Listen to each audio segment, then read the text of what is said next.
Hi students, welcome to our channel.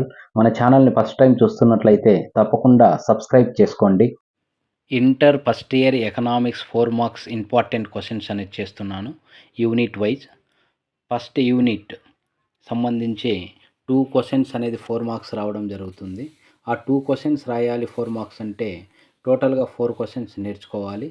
అందులో first one, discuss the central problem and economy. Second question, explain the difference between free goods and economic goods. Third question, explain any 4 characteristics of wants.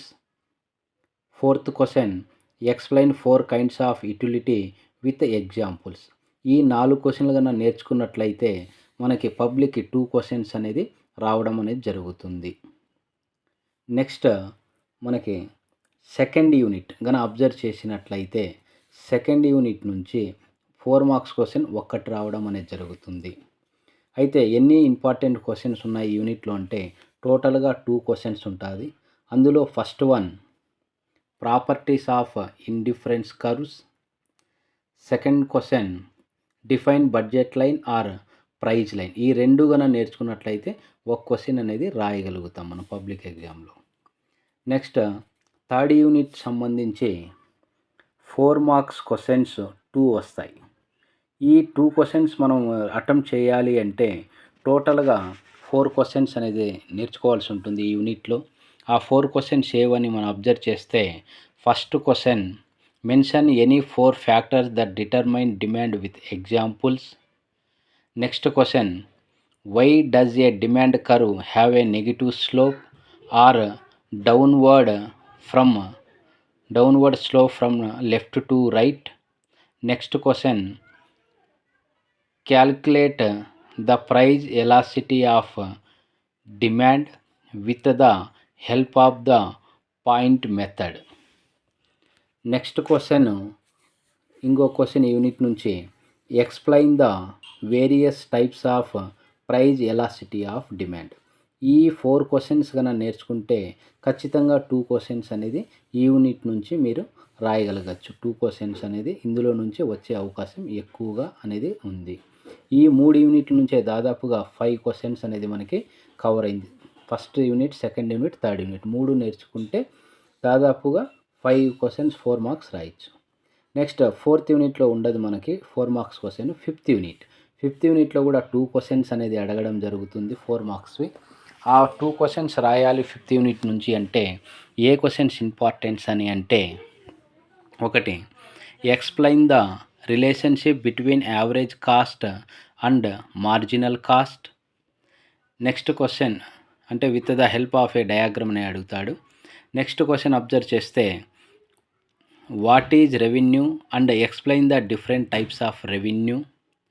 Next question, the following table shows the total cost schedule of a firm. తర్వాత calculate the TFC, TVC, AFC, AVC, AC and MC schedule of the firm అని మనకి ఒక data అనేది కూడా ఇవ్వడం అనేది జరుగుతుంది. ఈ టేబుల్ అంటే ఇందులో క్వాంటిటీ అండ్ టోటల్ కాస్ట్ అనేది ఇవ్వడం అనేది జరుగుతుంది. టోటల్గా ఇలాంటిదే ఇంకొక ప్రాబ్లం అనేది కూడా మనకు ఉంటుంది ఈ టైప్ ఆఫ్లోని. సో థియరీ 2 క్వశ్చన్లు, ప్రాబ్లమ్స్ 2 క్వశ్చన్లు నేర్చుకుంటే ఖచ్చితంగా 2 క్వశ్చన్స్ అనేది ఈ యూనిట్ నుంచి రాయొచ్చు మనము. 2 క్వశ్చన్స్ అనేది కవర్ అవుతుంది.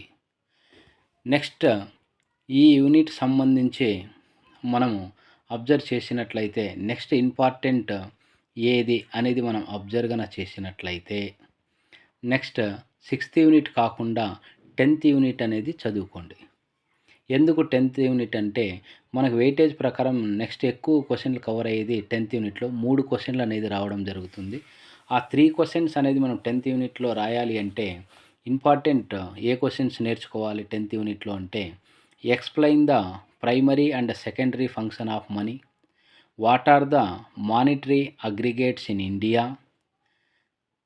Next question, what are the difference between repo rate and reverse repo rate.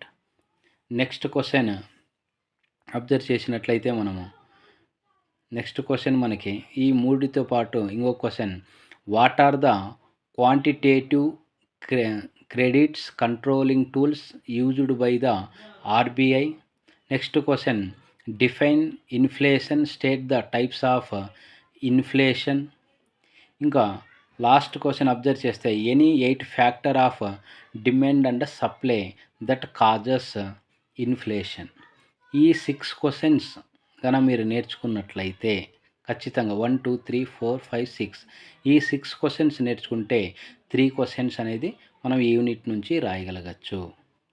అంటే టోటల్గా ఫస్ట్ నుంచి మనం చెప్పినటువంటి first unit, second unit, third unit, fifth unit, 10th unit, టోటల్గా ఈ 5 యూనిట్స్ కనుక మీరు నేర్చుకుంటే పబ్లిక్ ఎగ్జామ్లో 10 క్వశ్చన్స్ అనేది రావడం జరుగుతుంది. మనం రాయాల్సింది 9 కాబట్టి ఈ హాఫ్ సిలబస్ అనేది 4 మార్క్స్ బాగా నేర్చుకున్నా కూడా ఈ యూనిట్లో మనం ఖచ్చితంగా రాయగలగచ్చు. నెక్స్ట్ 6th యూనిట్ అబ్జర్వ్ చేస్తే 6th యూనిట్ నుంచి ఒక్క క్వశ్చన్ మాత్రమే వస్తుంది, 4 మార్క్స్. ఈ యూనిట్ నుంచి ఇంపార్టెంట్ క్వశ్చన్స్ అబ్జర్వ్ చేస్తే explain the features of perfect competition with reference to price determination. Next question, what are the features of monopoly. Next, what are the difference between perfect competition and monopoly. Next question, explain the concept of price floor and price ceiling. ఈ 4 questions కనుక నేర్చుకుంటే ఈ 4 నుంచి ఒక question అనేది ఎగ్జామ్కి రావడం అనేది జరుగుతుంది.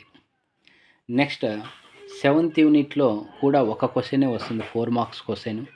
ఈ యూనిట్ నుంచి రాయాలి అంటే మనం ఏ క్వశ్చన్స్ నేర్చుకోవాలి అంటే, ఒకటి, what factor determine factor prices, explain the concept of quasi rent, explain the concept of scarcity rent, what is a real wage, what are the factor that determine real wages.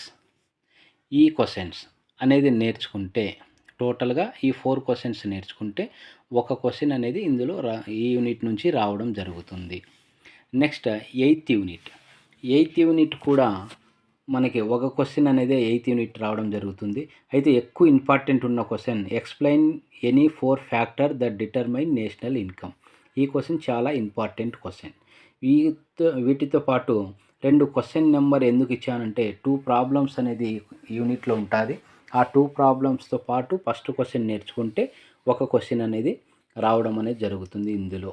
But important ఎక్కువగా ఏదంటే first question ఎక్కువగా important problems కంటే కూడా. అది మీరు గమనించుకొని ఈ question అనేది నేర్చుకోవాల్సి ఉంటుంది.